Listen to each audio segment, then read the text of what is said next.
At 3:17 a.m., an abandoned radio began naming people listening to it. The first name belonged to a fisherman who had vanished 20 years earlier. The second belonged to the technician recording the broadcast that very night. Then the voice calmly announced a place called Morro Vale. No atlas, census, or satellite record contained any town by that name. Yet the broadcast gave coordinates accurate to within 3 meters. They pointed toward an empty section of the northern Norwegian Sea. 6 months later, our survey aircraft found streetlights beneath the fog. The radio spoke again before anyone aboard touched the receiver. 3 will enter Morro Vale, it said. 2 will return. The recording you are about to hear was recovered from the third person, according to every official record. That third person never existed.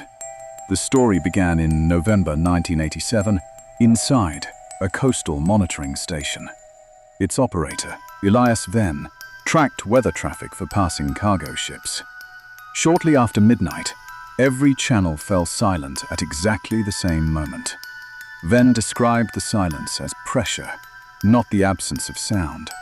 At 3:17, a woman's voice emerged beneath a low mechanical pulse. She read tomorrow's weather for streets Venn had never heard of. Lantern Avenue would flood. North Pier would close before sunrise. Children were advised to remain indoors until the bells stopped ringing. The transmission ended with a phrase repeated exactly 17 times. Morro Vale remembers everyone who has forgotten Morro Vale. Venn copied the recording and reported it to his regional supervisor. By noon, 2 unidentified officials had removed every tape except one. Venn concealed the surviving cassette inside the station's emergency beacon. He marked it with a circle crossed by a diagonal line. Beneath the symbol, he added the number 17 in red ink. 3 days later, Elias Venn disappeared during a routine walk home. Police found his keys, his wallet, and a still-burning cigarette. There were no footprints leading away from where the cigarette lay. The monitoring station closed the following spring and was gradually forgotten. 36 years passed before contractors dismantled its emergency beacon. Inside, they discovered a cassette untouched by moisture or corrosion. The label carried Venn's handwriting, Morro Vale, and the same coordinates. It reached our archive through a source who requested permanent anonymity. That was when the signal analyst noticed something Venn could not. Beneath the woman's voice was a second recording played almost backward. It was not language, music, or any known form of interference. The pulse contained tide tables stretching more than a century ahead. Every calculation assumed an island where open water currently existed. When converted into elevation data, the pulse produced a street map. 42 buildings surrounded a harbor, shaped like a human eye. At its center stood a radio tower labeled Station 17. The analyst compared the layout with declassified naval surveys from 1954. One survey contained a blacked-out rectangle matching the island perfectly. Its margin carried a faded approval stamp, Project 017. We requested satellite coverage for the coordinates during the next clear window. Every satellite scheduled to pass overhead malfunctioned within 11 minutes. A direct survey was authorized under strict radio silence conditions. The field agent would document the site and collect physical evidence. The signal analysts insisted on joining to monitor changes in the transmission.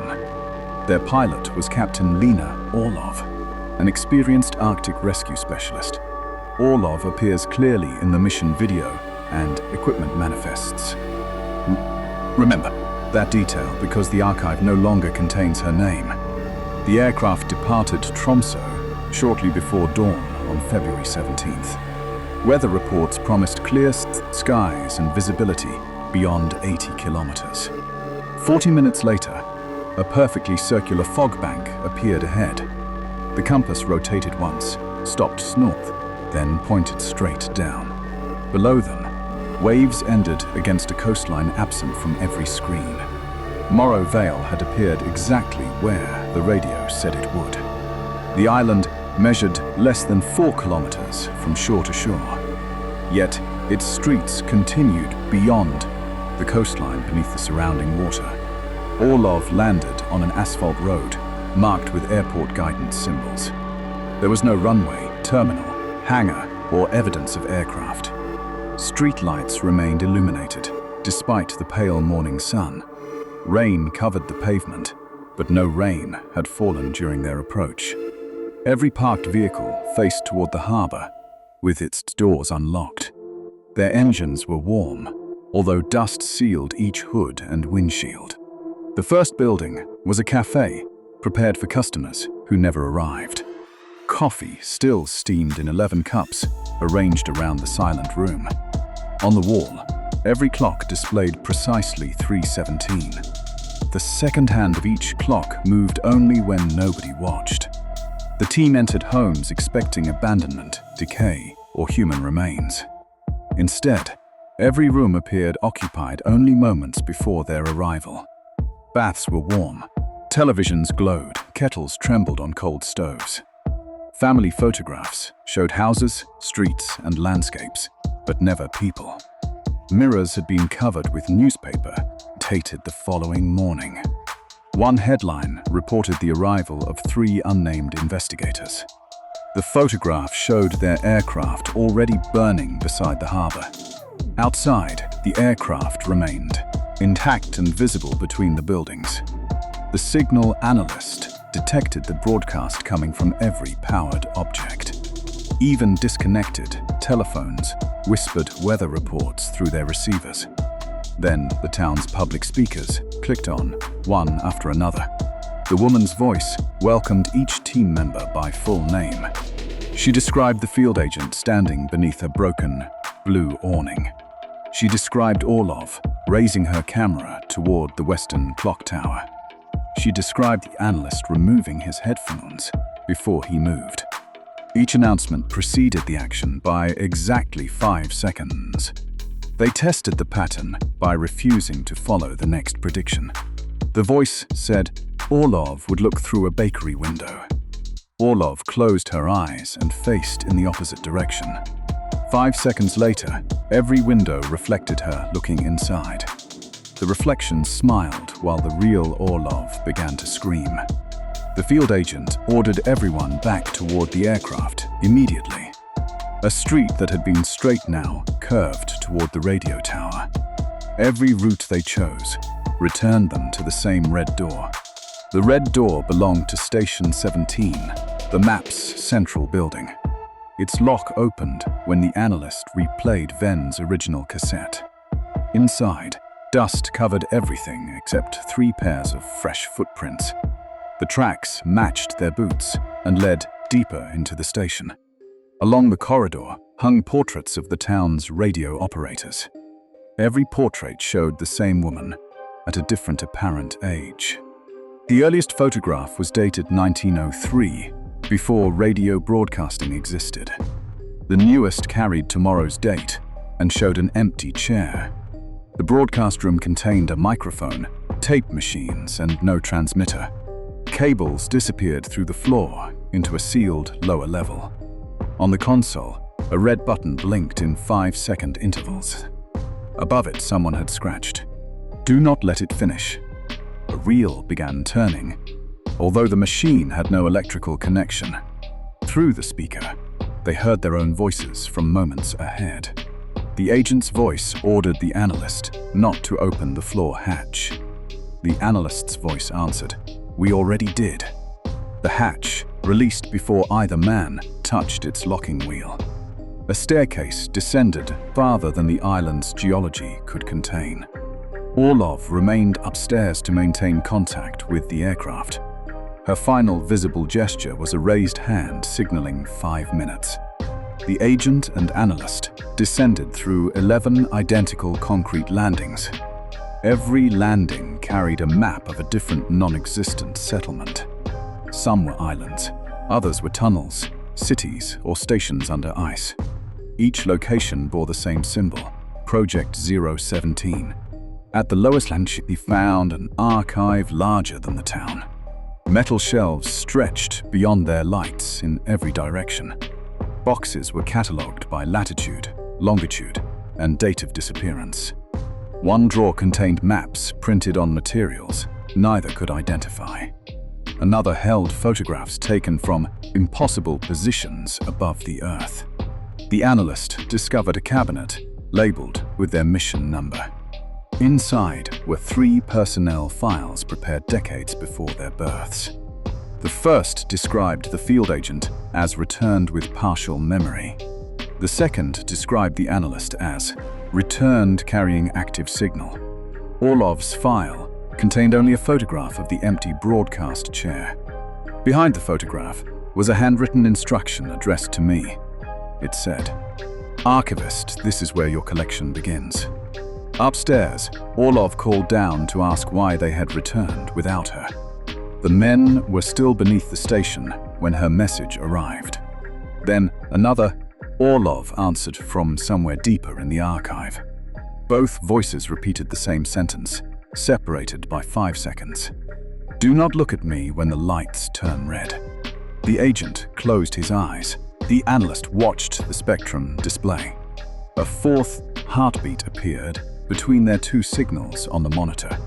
Footsteps approached, perfectly matching their own breathing rhythm. When the lights returned to white, Orlov's radio lay on the floor. Its casing was decades older, corroded and engraved with Ven's initials.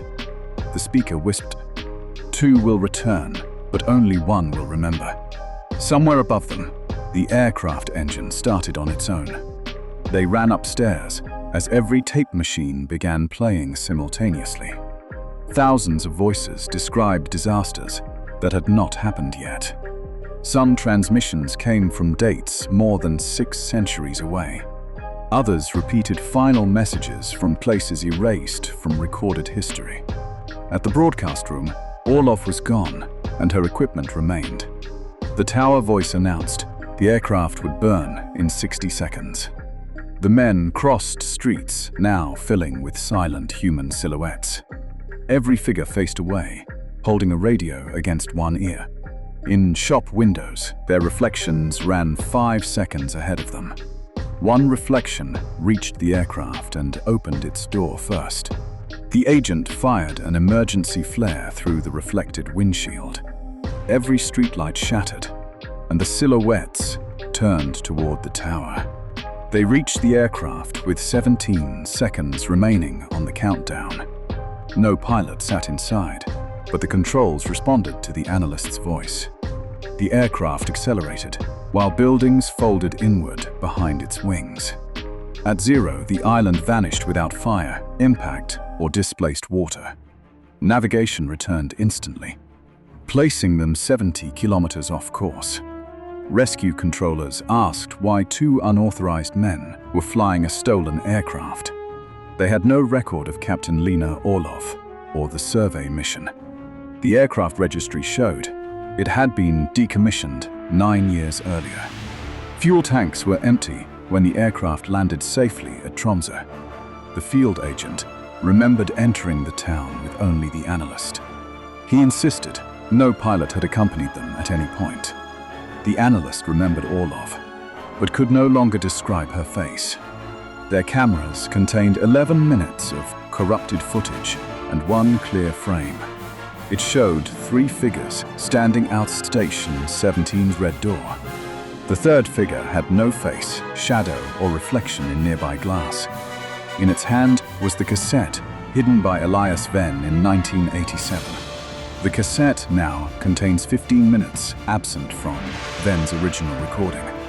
Those minutes document the team's arrival before the mission was authorized. The final voice on the tape is neither Venn's nor Orlov's. It belongs to me, although I have never visited Morro Vale. My recorded voice lists 17 locations missing from every modern map. The first was Morro Vale. 16 files remain unopened. If your radio speaks at 317, do not answer its questions. It is not searching for a place. It is searching for you.